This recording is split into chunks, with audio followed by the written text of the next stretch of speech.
Hello students. അപ്പം നമ്മൾ കഴിഞ്ഞ ക്ലാസ്സിൽ നമ്മൾ കണ്ടിരുന്നത് ഗ്രൂപ്പ് ഡിസ്പ്ലേസ്മെൻറ്റ് ലോനെ കുറിച്ച് അതുവരെയാണ് നമ്മൾ കണ്ടു നിർത്തിയത്. അപ്പോൾ ഇന്നത്തെ ക്ലാസ്സിൽ നമ്മൾ കാണാൻ പോകുന്നത് ന്യൂക്ലിയർ ഫോഴ്സസിനെ കുറിച്ചിട്ടാണ്. അപ്പോൾ എന്താണ് ന്യൂക്ലിയർ ഫോഴ്സസ്? ഓക്കെ, ഇപ്പം നമുക്കറിയാം ന്യൂക്ലിയസിൽ എന്തുണ്ട്? പ്രോട്ടോൺസ് ഉണ്ട്. ഈ പ്രോട്ടോൺസിൻ്റെ ചാർജ് എന്താണ്? പോസിറ്റീവ് ചാർജാണ്. അപ്പോൾ ന്യൂക്ലിയസിൽ പോസിറ്റീവ് ചാർജ്ഡ് ആയ പ്രോട്ടോൺസ് എന്ത് ചെയ്യണു? പരസ്പരം റിപ്പല്ല് ചെയ്യും, അല്ലേ?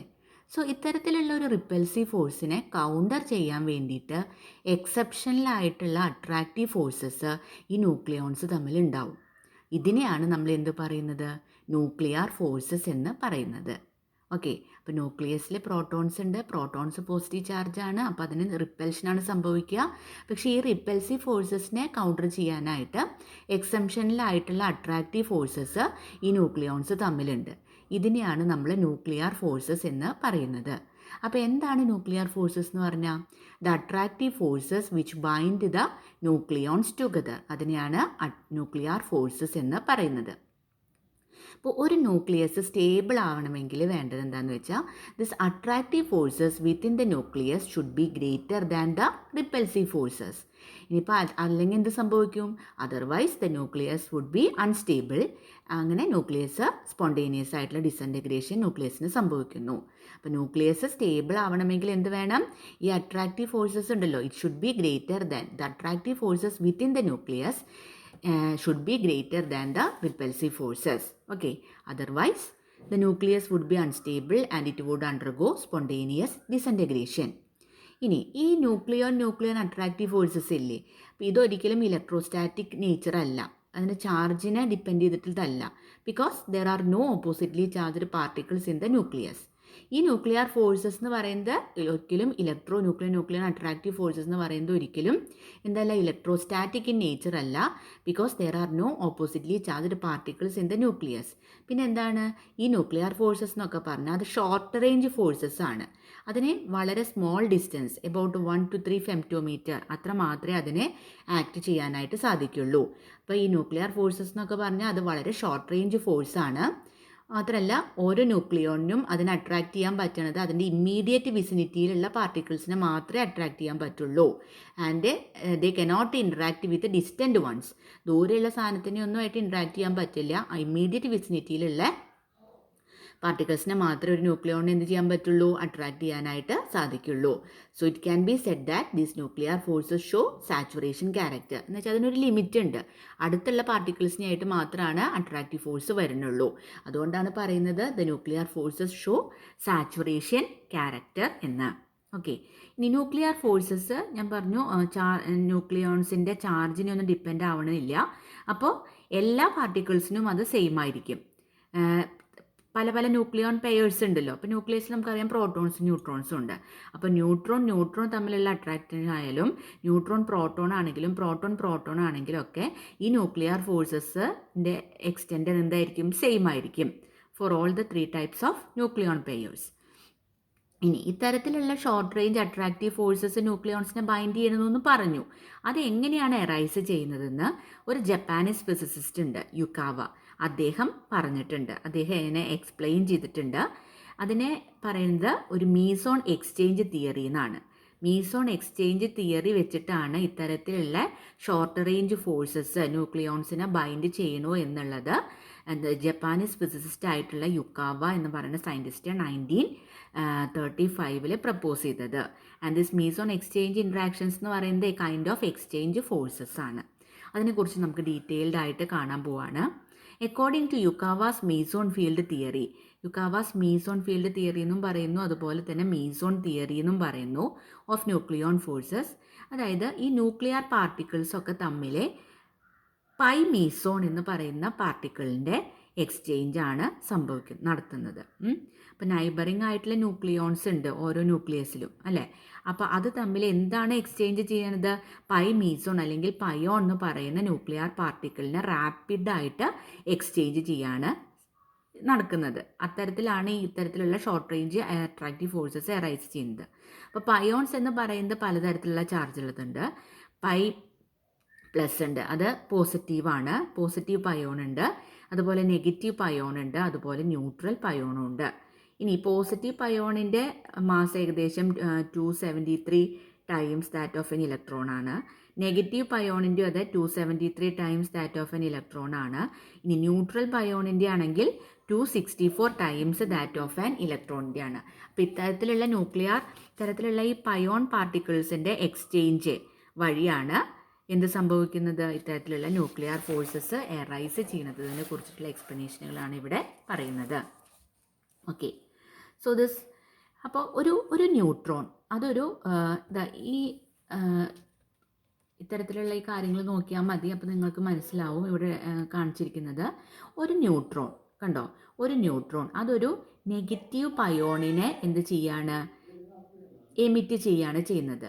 അപ്പോൾ അതിനെ ഒരു പ്രോട്ടോൺ പിടിച്ചെടുക്കുന്നു. അപ്പോൾ ന്യൂട്രോൺ ഒരു നെഗറ്റീവ് പയോണിനെ എമിറ്റ് ചെയ്യുന്നു, അതിനെ പ്രോട്ടോൺ പിടിച്ചെടുക്കുന്നു. അപ്പോൾ എന്താ സംഭവിക്കുന്നു, നേരത്തെ ഉണ്ടായിരുന്ന ന്യൂട്രോൺ പ്രോട്ടോൺ ആയിട്ട് മാറുന്നു, ഉണ്ടായിരുന്ന പ്രോട്ടോൺ ന്യൂട്രോൺ ആയിട്ട് മാറുന്നു. ഓക്കെ, അതുപോലെ ഇപ്പോൾ ഒരു പ്രോട്ടോൺ, ആ പ്രോട്ടോൺ എന്ത് ചെയ്യുന്നു, പോസിറ്റീവ് ബയോണിനെ അത് എമിറ്റ് ചെയ്യുന്നു, അതിനൊരു ന്യൂട്രോൺ പിടിച്ചെടുക്കുന്നു. അപ്പോൾ എന്ത് സംഭവിക്കുന്നു, പ്രോട്ടോൺ ന്യൂട്രോൺ ആയിട്ടും മാറുന്നു, ന്യൂട്രോൺ പ്രോട്ടോൺ ആയിട്ടും മാറുന്നു. അപ്പോൾ ന്യൂക്ലിയർ കോമ്പോസിഷനിൽ അവിടെ വ്യത്യാസമൊന്നും സംഭവിക്കുന്നില്ല അല്ലേ, പ്രോട്ടോൺ ന്യൂട്രോൺ ആവണു, ന്യൂട്രോൺ പ്രോട്ടോൺ ആവണു, അത്രേ സംഭവിക്കുന്നുള്ളൂ. സോ അത് മാത്രമല്ല, ഇനിയിപ്പോൾ ഒരു പ്രോട്ടോൺ അത് ന്യൂട്രൽ പയോണിനെ വിടുമ്പോൾ അതൊരു പ്രോട്ടോൺ തന്നെ അബ്സോർബ് ചെയ്യുന്നു, അപ്പോൾ രണ്ടും പ്രോട്ടോൺസ് ആയിട്ട് തന്നെ എക്സിസ്റ്റ് ചെയ്യുന്നു. അതുപോലെ ഒരു ന്യൂട്രൽ പയോണിനെ എമിറ്റ് ചെയ്യുമ്പോൾ അത് വേറൊരു ന്യൂട്രോൺ അതിനെ അബ്സോർബ് ചെയ്യുന്നു, അപ്പോഴും രണ്ടും എന്തായിട്ട് മാറുന്നു, ന്യൂട്രോൺസ് തന്നെയായിട്ട് മാറുന്നു. So a proton or a neutron interaction occurs by the transfer of a neutral pion. So this rapid exchanges between close neighbors result in attractive forces between the nucleons which bind them together. അപ്പോൾ ഇത്തരത്തിലുള്ള പാർട്ടിക്കിൾസിൻ്റെ rapid ആയിട്ടുള്ള exchange ആണ് സംഭവിക്കുന്നത് between neighbouring nucleons തമ്മിൽ. Okay, അപ്പോൾ അതാണ് attractive forces between the ന്യൂക്ലിയോൺസിന് കാരണമാവുന്നത്.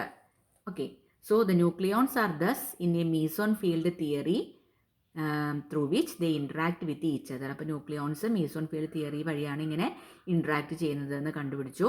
And the resulting neutron and proton exchange attractive forces are charge independent and all are similar in strength.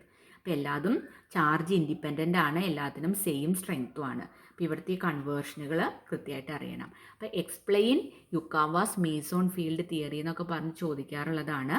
അപ്പോൾ വളരെ ഇമ്പോർട്ടൻ്റ് ആണ്, അപ്പോൾ അത് മനസ്സിലാക്കി വെക്കണം. അപ്പോൾ ഇവിടെ പറഞ്ഞത് അട്രാക്റ്റീവ് ന്യൂക്ലിയർ ഫോഴ്സസ് എങ്ങനെ എറൈസ് ചെയ്യണു എന്നുള്ളതിൻ്റെ എക്സ്പ്ലനേഷനാണ് യുക്കാവാസ് മീസോൺ ഫീൽഡ് തിയറി വഴി ജപ്പാനീസ് ഫിസിസ്റ്റ് ആയിട്ടുള്ള ഹിഡേക്കി യുക്കാവ പ്രപ്പോസ് ചെയ്തത്. അത് പയോൺസിൻ്റെ എക്സ്ചേഞ്ചുകളാണ്. പയോൺസ് പോസിറ്റീവോ നെഗറ്റീവോ അല്ലെങ്കിൽ ന്യൂട്രലോ ഒക്കെ എക്സ്ചേഞ്ച് ചെയ്യുന്നത് വഴിയാണ് ഇത്തരത്തിലുള്ള ന്യൂക്ലിയർ ഫോഴ്സസ് എക്സിസ്റ്റ് ചെയ്യുന്നത്.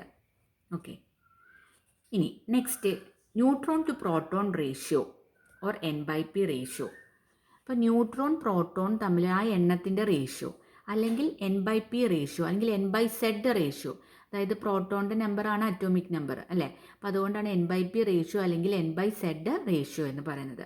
അപ്പോൾ ന്യൂട്രോണിൻ്റെയും പ്രോട്ടോണിൻ്റെയും റേഷ്യോയും ന്യൂക്ലിയർ സ്റ്റെബിലിറ്റിയും തമ്മിലുള്ള റിലേഷനെ കുറിച്ചിട്ടാണ് ഇനി ഡിസ്കസ് ചെയ്യുന്നത്.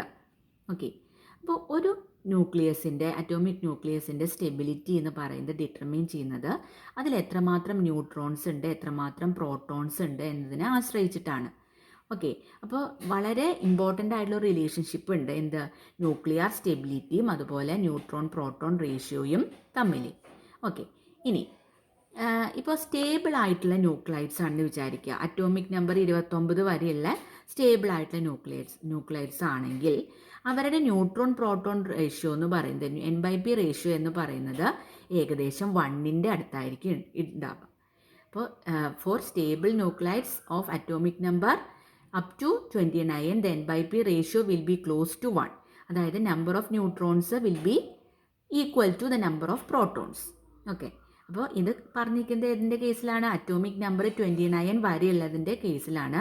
അപ്പോൾ അവരുടെ N/P റേഷ്യോ എന്ന് പറയുന്നത് 1 ആയിരിക്കും. ആ കേസിലെ number of neutrons will be equal to the number of protons. ഇനി nuclides of higher atomic number നമ്മൾ നോക്കുകയാണ്. അപ്പോൾ ഹയർ അറ്റോമിക് നമ്പറിൻ്റെ കേസിൽ സാധാരണ മോർ ന്യൂട്രോൺസ് ആയിരിക്കും ഉണ്ടാവുക than protons. Okay. Higher atomic നമ്പറിൻ്റെ കേസിൽ സാധാരണ എങ്ങനെയാണ് ഉണ്ടാവുക? ന്യൂട്രോൺസിൻ്റെ എണ്ണം കൂടുതലായിരിക്കും ദാൻ പ്രോട്ടോൺസിൻ്റെ എണ്ണത്തിനേക്കാളും. അപ്പോൾ N/P റേഷ്യോ എന്ത് സംഭവിക്കുന്നു? ന്യൂട്രോൺസ് അല്ലേ കൂടുതൽ വരിക. അപ്പോൾ N/P റേഷ്യോ N/P എന്ന് പറയുന്നത് ഗ്രേറ്റർ ദാൻ 1 ആയിരിക്കും for stability, because the excess neutrons would increase attractive forces and would also reduce the repulsions. അതായത് എക്സസ് ആയിട്ടുള്ള ന്യൂട്രോൺസ് ഉണ്ടല്ലോ, N/P റേഷ്യോ ഗ്രേറ്റർ ദാൻ 1 ആകുമ്പോൾ ഉള്ള ഹയർ അറ്റോമിക് നമ്പർ ഉള്ളതിനെ. അപ്പോൾ അത്തരത്തിലുള്ള കേസുകളിൽ ന്യൂട്രോൺസ്, ദ എക്സസ് ന്യൂട്രോൺസ് എന്ത് ചെയ്യണു? അട്രാക്റ്റീവ് ഫോഴ്സസ്, അതായത് ന്യൂട്രോണും ന്യൂട്രോൺ പ്രോട്ടോണും ഒക്കെ തമ്മിലുള്ള അട്രാക്റ്റീവ് ഫോഴ്സസ് കൂട്ടുകയും അതുപോലെ പ്രോട്ടോൺസും തമ്മിലുള്ള റിപ്പൽഷൻ എന്ത് സംഭവിക്കുന്നു? കുറയുകയും ചെയ്യിക്കുന്നു. So with increasing atomic number, ഇനി അറ്റോമിക് നമ്പർ വളരെയധികം കൂടുകയെന്ന് വിചാരിക്കുക. The N/P ratio increases to values above 1.5. 1.5നേക്കാളൊക്കെ N/P റേഷ്യോ കൂടുന്നു. And it is particularly for the case of heaviest stable nuclides ഉണ്ട്, ലെഡും ബിസ്മത്തും. അതിൻ്റെയൊക്കെ കേസിലാണ് മെയിനായിട്ട് ഇങ്ങനെ സംഭവിക്കുന്നത്. അപ്പോൾ ഓൾ ന്യൂക്ലൈഡ്സ് ലാർജർ ദാൻ ബിസ്മത്തിൻ്റെ കഴിഞ്ഞു കഴിഞ്ഞാൽ എല്ലാതും അൺസ്റ്റേബിളും ആണ്, റേഡിയോ ആക്റ്റീവും ആണ്. ഓക്കെ. അപ്പോൾ ന്യൂക്ലൈഡ്സ് ഹാവിങ് N/P റേഷ്യോ 1 തൊട്ടിട്ട് 1.6 വരെയുള്ളതായിരിക്കും എന്ത്? സ്റ്റേബിളായിട്ട് കൺസിഡർ ചെയ്യുന്നത്. ഓക്കെ. അപ്പോൾ ഇത് ചോദിക്കാറുള്ള ക്വസ്റ്റ്യൻ തന്നെയാണ് കേട്ടോ. How do you account for the nuclear stability and based upon neutron to proton ratio? അപ്പോൾ പറഞ്ഞു എന്താണ്? ലോവർ അറ്റോമിക് നമ്പർ ആണെങ്കിൽ N/P റേഷ്യോ എന്ന് പറയുന്നത് 1 ആയിരിക്കും. പത്തരത്തിലുള്ള കേസിൽ number of neutrons will be equal to number of protons. ഇനി ഹയർ അറ്റോമിക് നമ്പർ ആണെങ്കിൽ മോർ നമ്പർ ഓഫ് ന്യൂട്രോൺസ് ആയിരിക്കും than protons. So N/P ratio എന്ന് പറയുന്നത് ഗ്രേറ്റർ ദാൻ 1 ആയിരിക്കും. And the excess neutrons would increase the attractive forces like neutron and neutron proton and would reduce the proton repulsion. Okay. ഇനി അതിനേക്കാളും atomic number കൂടുകയാണെങ്കിൽ N/P ratio for nuclides progressively increases to values above 1.5. 1.5ൻ്റെ above വരെ. അപ്പോൾ അങ്ങനെ ലെഡും ബിസ്മത്തും ഒക്കെ വരെ അത് നല്ല സ്റ്റേബിളായിട്ട് നിൽക്കും. ഇനി ബിസ്മത്തിൻ്റെ അപ്പറുള്ള ന്യൂക്ലൈഡ്സൊക്കെ അൺസ്റ്റേബിൾ ആയിരിക്കും, അത് റേഡിയോ ആക്റ്റീവും ആയിരിക്കും. അപ്പോൾ N/P റേഷ്യോ ഏകദേശം 1 to 1.6 വരെയുള്ള സാധനങ്ങളാണ് എന്ത്? എല്ലാ ന്യൂക്ലിയസുകളായിരിക്കും കൂടുതൽ സ്റ്റേബിളായിട്ട് കാണപ്പെടുന്നത്. ഇനി ലോവർ അറ്റോമിക് നമ്പർ ആണെന്ന് വിചാരിക്കുക, 20യുടെ താഴെയൊക്കെ ആണെങ്കിൽ the points fall on or close to the line representing any number of neutrons is equal to number of protons. 20നെക്കാളും കുറവാണെങ്കിൽ അത് ഏകദേശം ഒരു ലൈൻ പോലെയാണ് വരെ. N/P റേഷ്യോ ഓൾമോസ്റ്റ് 1 ആയിട്ട് തന്നെ ആയിരിക്കും വരെ. നമ്മൾ പറഞ്ഞല്ലോ 29 വരെയുള്ള കാര്യം പറഞ്ഞു. പിന്നെ ഹയർ അറ്റോമിക് നമ്പർ ആണെങ്കിൽ ആ ഭാഗത്തൊക്കെ ഗ്രാഫ് കുറച്ചും കൂടി കേർവ്ഡ് ആയിട്ട് വരുന്നുണ്ട്. ഓക്കെ. ഇപ്പോൾ ഇവിടെ ഇപ്പുറത്തെ പേജിൽ ഒരു ഗ്രാഫ് കാണിച്ചിട്ടുണ്ട്. ഈ ഗ്രാഫിനെ ആസ്പദമാക്കിയിട്ടാണ് ഈ പറയുന്നതൊക്കെ. ഓക്കെ. അപ്പോൾ 20നെക്കാളും കുറവാണെന്ന് വിചാരിക്കുക. അപ്പോൾ എന്ത് സംഭവിക്കുന്നു? ഏകദേശം ക്ലോസ് ടു ദ ലൈനായിട്ട് ഇവിടെ ഇതാണ് ശരിക്കും കിട്ടേണ്ട ലൈൻ. ഇതാണ് N/P റേഷ്യോ വെച്ചിട്ട് നമ്മൾ പ്ലോട്ട് ചെയ്യുന്നത് ഇതാണ്. ഓക്കെ. ഇതാണ് N is equal to P ആണെങ്കിൽ കിട്ടേണ്ട ലൈനാണ് ഇവിടെ കാണിച്ചിരിക്കുന്നത്. അപ്പോൾ 20 അറ്റോമിക് നമ്പറൊക്കെ വരെ ഈ ലൈനിൽ കൂടെ തന്നെയാണ് ഈ പോയിൻറ്റ്സ് കടന്നു പോകുന്നത്. ഇനി ഹയർ അറ്റോമിക് നമ്പറിലേക്ക് വരുമ്പോൾ കണ്ട ഈ ലൈനിൽ നിന്ന് മാറിയിട്ട് ഈ നമ്മുടെ പോയിൻറ്റ്സ് ഒക്കെ എന്തായി? കേർവ്ഡ് ആയിട്ട് മാറുകയാണ്.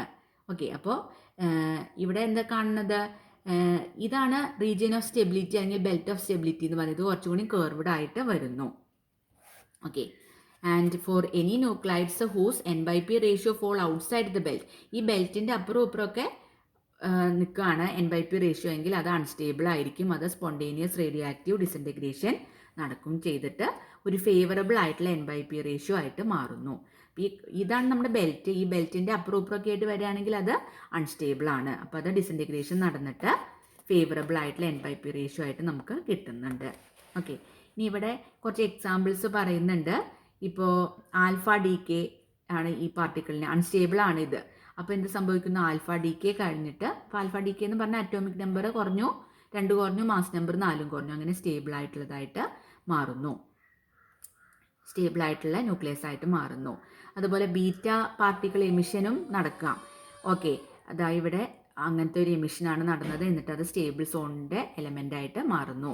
ഇനി ചില ലൈറ്റർ ആയിട്ടുള്ള ന്യൂക്ലൈഡ്സ് അതിന് വളരെ കുറവാണ് N/P റേഷ്യോ എങ്കിൽ അത് ഇൻക്രീസ് ചെയ്യാനായിട്ട് ശ്രമിക്കും. എന്നിട്ട് അത് സ്റ്റെബിലിറ്റി റീജിയനിലേക്ക് മാറും. അതിന് പോസിട്രോൺ, ഇതാണ് പോസിട്രോൺ എമിഷൻ വഴിയും ഇതിങ്ങനെ സംഭവിക്കുന്നുണ്ട്. പിന്നെ ചില ന്യൂക്ലൈഡ്സ് എംബൈപി റേഷ്യോ കൂട്ടുന്നത് എങ്ങനെയാണെന്ന് വെച്ചാൽ ഓർബിറ്റൽ ഇലക്ട്രോണിനെ ക്യാപ്ചർ ചെയ്തിട്ടാണ്. ഇതാണ് ഈ നടക്കുന്നത്. അപ്പോൾ 4 തരത്തിൽ അൺസ്റ്റേബിൾ ആയിട്ടുള്ള ന്യൂക്ലിയസുകൾ സ്റ്റേബിളായിട്ട് മാറാൻ സാധ്യതയുണ്ട്. എങ്ങനെയൊക്കെയാണ്? ആൽഫ ഡി കെ വഴി, ബീറ്റ ഡി കെ വഴി, പോസിട്രോൺ എമിഷൻ വഴി, അതുപോലെ capture of an orbital electron വഴി. അപ്പോൾ ഇതൊക്കെയാണ് neutron to proton ratio and nuclear stability and how this neutron proton ratio is related to nuclear stability. സിമ്പിളാണ്. ചിലപ്പോൾ നിങ്ങൾ പ്ലസ് ടുവിലൊക്കെ പഠിച്ചുള്ള കാര്യങ്ങളായിരിക്കും. ഇതൊക്കെ ഇപ്പോൾ ഇമ്പോർട്ടൻറ്റും ആണ്, വായിച്ചു നോക്കണം. ഇനി 2 ടേംസും കൂടി നമുക്കിന്ന് ഡിസ്കസ് ചെയ്യണം. എന്താണ് മാസ് ഡിഫക്റ്റ്, എന്താണ് ബൈൻഡിങ് എനർജി? ഓക്കെ, അപ്പോൾ എന്താണ് മാസ് ഡിഫക്റ്റ്? ഇതൊക്കെ നിങ്ങൾ വളരെ ചെറുപ്പത്തിൽ തന്നെ കേട്ടുള്ള കാര്യങ്ങളാണ്. മാസ് ഡിഫക്റ്റ് എന്ന് പറഞ്ഞാൽ നമുക്കറിയാം, അതായത് ഒരു ആറ്റത്തിൻ്റെ മാസ് എന്ന് പറയുന്നത് എപ്പോഴും ലെസ് ആയിരിക്കും than the sum of the masses of its component protons, neutrons and electrons. ആ ഡിഫറൻസിനെയാണ് എന്ത് പറയുന്നത്? Mass defect. അപ്പോൾ സാധാരണ ഒരു ആറ്റത്തിൻ്റെ മാസ് എന്ന് പറയുന്നത് എന്തായിരിക്കും? അതിൻ്റെ പ്രോട്ടോൺസിൻ്റെയും ന്യൂട്രോൺസിൻ്റെയും ഒക്കെ ഇലക്ട്രോണിൻ്റെയും ഒക്കെ മാസുകൾ ആയിരിക്കും അല്ലേ? പക്ഷെ ശരിക്കും നമ്മൾ നോക്കുമ്പോൾ മനസ്സിലാവും മാസ് ഓഫ് ദി ആറ്റം എന്ന് പറയുന്നത് കുറച്ച് കുറവായിരിക്കും. ഇതിനേക്കാളും sum of the masses of its protons, neutrons and electrons. അപ്പോൾ ആ ഡിഫറൻസിനെയാണ് നമ്മൾ എന്ത് പറയുന്നത്?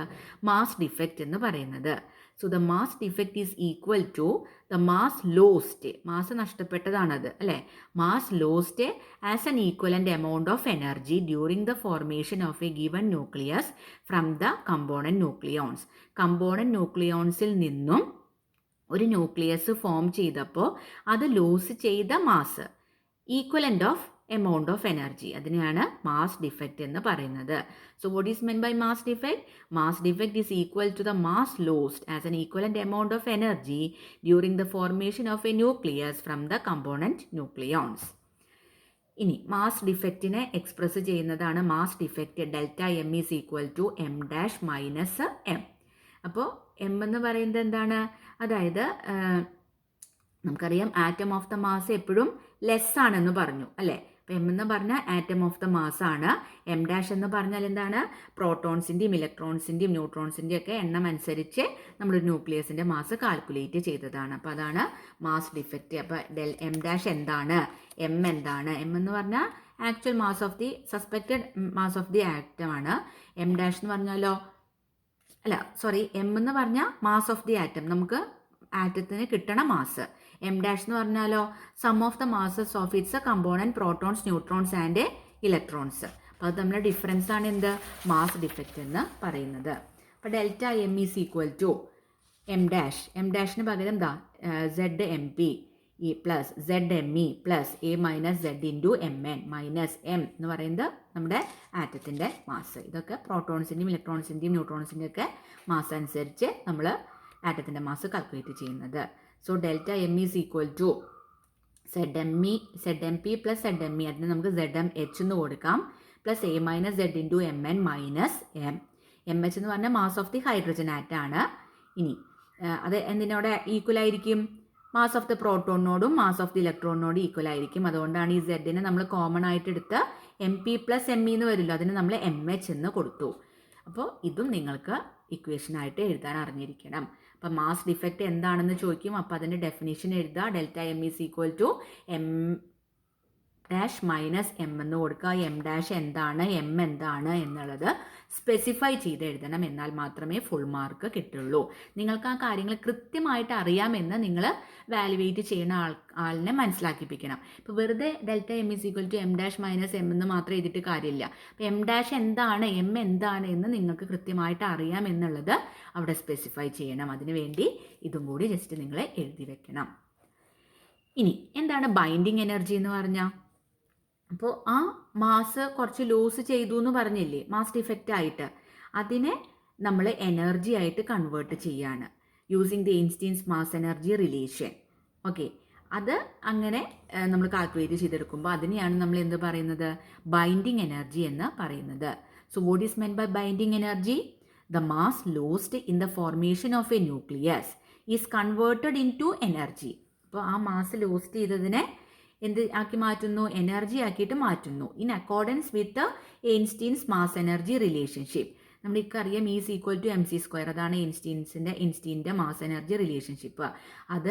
അതിനെ അടിസ്ഥാനമാക്കി നമ്മൾ mass lost in the formation of a nucleus is converted into energy in accordance with Einstein's mass energy relation and released and thereby tending to impart the stability of the nucleus.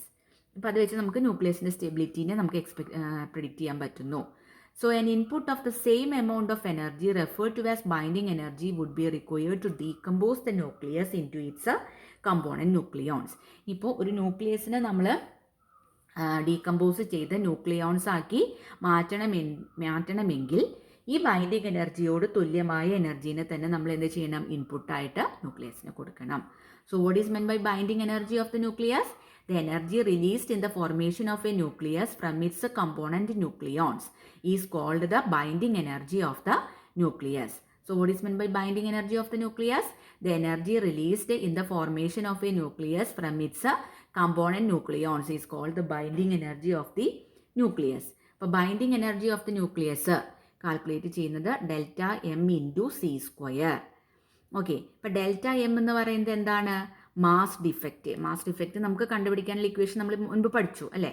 Mass defect in kilogram ആണ് ഈ delta M എന്ന് പറയുന്നത്. Okay, അപ്പോൾ C എന്ന് പറയുന്നത് c² ആണ്. ഇവിടെ C എന്ന് പറയുന്നത് നമ്മുടെ വെലോസിറ്റി ഓഫ് ലൈറ്റ് ആണ്. അതായത് 3 × 10⁸ മീറ്റർ/സെക്കൻഡ് ആണ്. So binding energy of the nucleus എങ്ങനെ നമുക്ക് കാൽക്കുലേറ്റ് ചെയ്യാം? Delta M into c², where delta M is the mass defect in kilogram and C is the velocity of light. Okay, ഇനി mass ഡിഫക്റ്റിന് നമുക്ക് AMUലും എക്സ്പ്രസ് ചെയ്യാം. അപ്പോൾ AMUയിൽ എക്സ്പ്രസ് ചെയ്യണമെങ്കിൽ നമുക്കൊരു റിലേഷൻ അറിയണം. അതായത് 1 AMU എന്ന് പറഞ്ഞാൽ 1.661 ഇൻറ്റു 10⁻⁻27 കിലോഗ്രാം ആണ്. 1 AMU എന്ന് പറഞ്ഞാൽ 1.661 ഇൻറ്റു 10⁻⁻27 കിലോഗ്രാം ആണ്. So binding energy of the nucleus ഇനി നമുക്ക് MEVയിലേക്ക് എങ്ങനെ ആക്കാം? ഇപ്പം നമുക്ക് AMUയിലേക്ക് ആക്കണമെങ്കിൽ ഈ റിലേഷൻ അറിഞ്ഞാൽ മതി. ഒരു AMU എന്ന് പറഞ്ഞാൽ 1.661 ഇൻറ്റു 10⁻⁻27 ആണ് എന്ന് അറിഞ്ഞു കഴിഞ്ഞാൽ നമുക്ക് എന്ത് ചെയ്യാം? ഇതിനെ നമുക്ക് AMUയിലേക്ക് ആക്കാം. ഇനി ഇതിനെ MEVയിലേക്ക് എങ്ങനെ ആക്കാം? മില്യൺ ഇലക്ട്രോൺ വോൾട്സിലേക്ക് എങ്ങനെ ആക്കാനായിട്ട് സാധിക്കും? Delta M is equal to binding energy of the nucleus is equal to delta M into 931.5 MeV. അപ്പം ഇതും നിങ്ങൾക്ക് അറിഞ്ഞിരിക്കണം. ഇനി ഇതിനെ നമുക്ക് MAU അറ്റോമിക് മാസ് യൂണിറ്റിലേക്ക് ആക്കണമെങ്കിൽ 1 AMU എന്ന് പറയുന്നത് എങ്ങനെയാണ്? 931.5 MeV ആണ്. ഓക്കെ, അപ്പോൾ ഈ രണ്ട് ഇക്വേഷനുകളും പഠിച്ചു വെക്കുക. ഇത് binding energy of the nucleus delta M into c², അത്ര ജൂള്. ഓക്കെ, ഇനി binding energy of the nucleus delta M into 931.5 അത്ര MeV. ഇനി ഒരു AMU എന്ന് പറഞ്ഞാൽ എത്ര കിലോഗ്രാം ആണെന്ന് അറിഞ്ഞിരിക്കണം. അതുപോലെ ഒരു AMU എന്ന് പറഞ്ഞാൽ എത്ര മില്യൺ ഇലക്ട്രോൺ വോൾട്ട് ആണെന്നും അറിഞ്ഞിരിക്കണം.